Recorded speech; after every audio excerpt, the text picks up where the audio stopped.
It happened in an instant, a moment so surreal that everyone inside the bright morning supermarket froze as if the world had stopped spinning.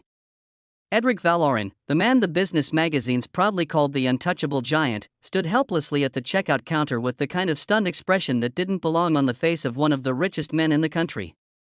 Sunlight streamed through the wide windows, glowing across the rows of fresh produce and aisles buzzing with daytime shoppers, yet the air felt heavy as his black card, one known for never failing, was rejected 3 times in a row. People whispered, some pretended not to stare, others openly watched, but no one moved to help. No one, except a tiny, poorly dressed girl standing several feet behind him, holding a bruised apple and a carton of milk like they were treasures she had saved up for months.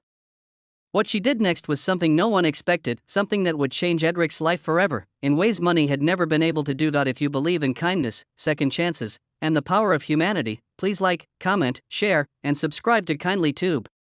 It helps stories like this reach more hearts. Edric Valorin had woken up that morning with a restless feeling he couldn't explain. The brightness outside his penthouse windows felt too sharp, too bare, too revealing. It had been years since he had walked anywhere without a driver or assistant, but today, he insisted on doing something as ordinary as buying his own groceries. He told himself it was because he wanted to feel normal, but the truth gnawed deeper. He had lost something in life he could no longer name, and the loneliness wrapped around him tighter than the tailored coat on his shoulders. His empire was flourishing, his properties expanding, and his net worth climbing higher, yet none of it filled the hollow inside him. Every time he saw a family smiling together in public or friends laughing by a street cafe, he felt like an outsider peering into a world where he didn't belong. That was the real reason he decided to visit a regular supermarket that day. No VIP sections, no assistants, no private shopping lanes. Just the regular world where the sunlight felt warm and the music overhead was slightly too loud. He pushed his own cart, wandering through the aisles with the awkwardness of someone unused to simple things.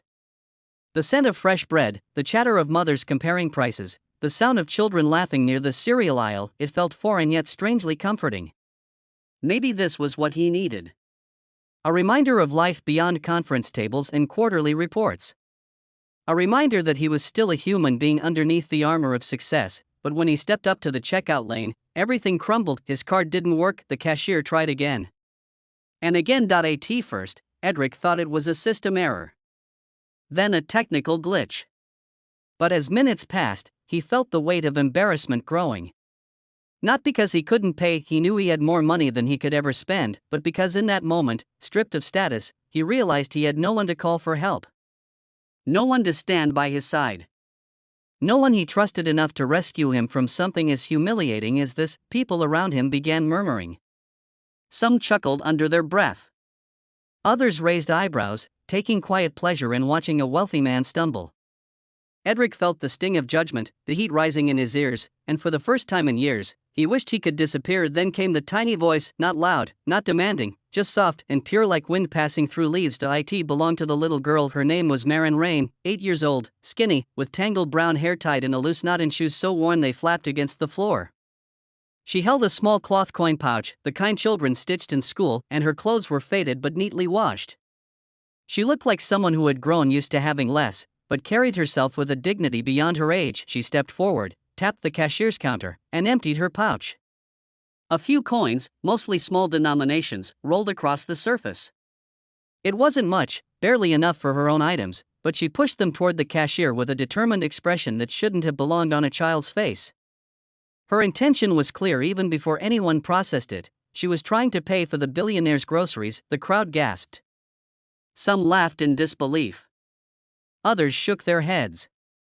But Marin didn't flinch. There was no hesitation, no fear of being ridiculed. She simply saw someone in need and acted it. Edric stared at her, stunned. He didn't know what startled him more, the innocence of her gesture or the painful truth it revealed. This child, who probably counted every coin before coming to the store, had stepped forward to help him when no adult dared to move. The cashier blinked, unsure of how to respond. A security guard stepped closer, confused. And Marin simply stood there, her small hands resting on the counter, as if shielding her offering from being brushed away. Edric felt something crack inside him, something he had sealed off for years. Shame, humility, gratitude, and a strange, overwhelming protectiveness surged through him. He gently told the cashier to wait, using the calmest tone he could manage while trying to steady the storm inside him.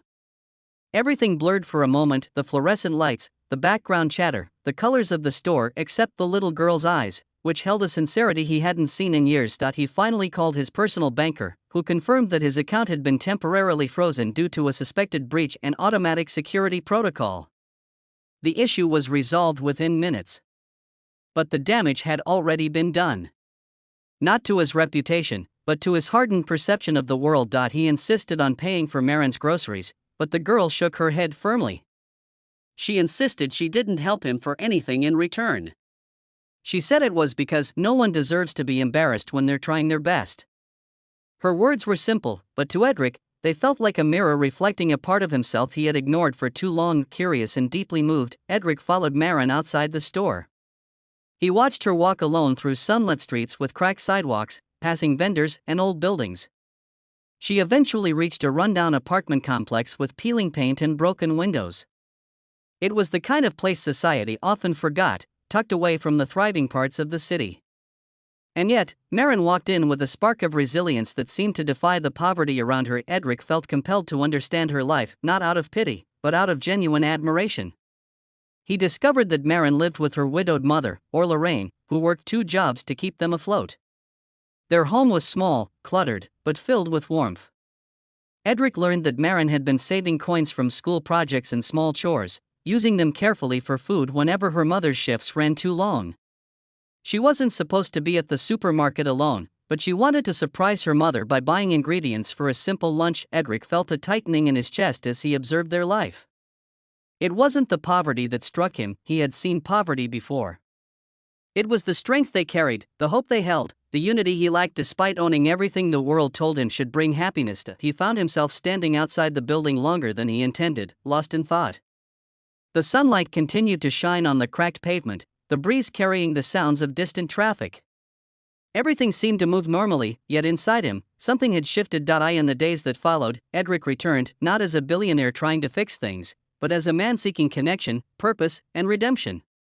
He offered Orla a steady job at one of his companies, not out of charity but because she was skilled and hardworking.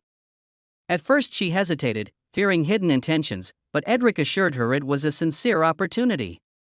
She eventually accepted, and within months her life began to change. Better housing, financial stability, and a sense of dignity she had long fought to preserve. But the greatest transformation happened between Edric and Marin. He spent time with her, attending her school events, helping with her assignments, showing up for her in ways he wished someone had shown up for him when he was young.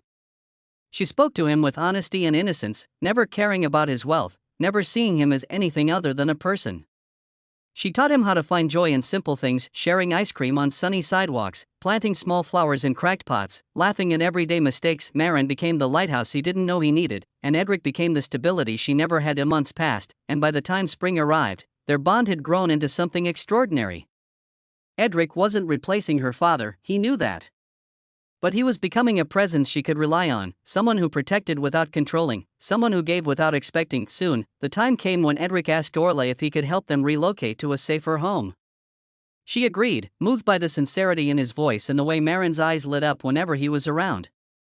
They moved to a modest but comfortable apartment in a safe neighborhood, where sunlight streamed into their windows every morning and Marin could play freely without fear. Edric didn't stop there. He started a foundation in Marin's name, the Rain Kindness Fund, dedicated to helping children in low-income communities.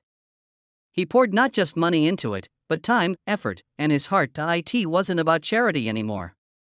It was about purpose, real, human purpose. 1 year after the supermarket incident, Edric stood in Fro.